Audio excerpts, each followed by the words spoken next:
หน่อยตอนนี้ก็ถือว่า5 โมงปลายพี่น้อย5 โมงยังเนาะ5 โมงยัง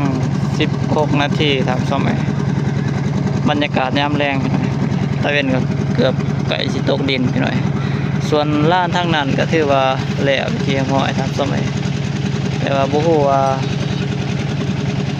เขาเจ้าได้ร้ายได้หน่อยซ้ำใดทำส้มเลยนี่แหละ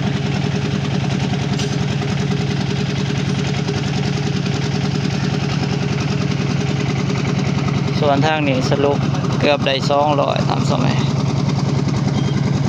ยังรอถาพ้นตัวนั้นปั่นให้มันแหลวก่อนพี่หน่อยหลังจากนั้นหน่อยบาเราไต่จริงสิได้สรุปให้พี่ให้น้องได้มาลุ้นเบิ่งพี่หน่อยมาผูน้ำกันพี่หน่อยมาได้ร้ายได้หน่อยซ้ำได้ทำส้มไหม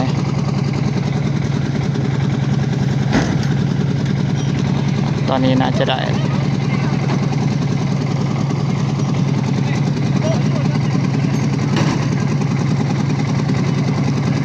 เขามันซุ่มเนี่ยพี่หน่อยเขามันซุ่มมันก็เฮ็ดให้เนี่ย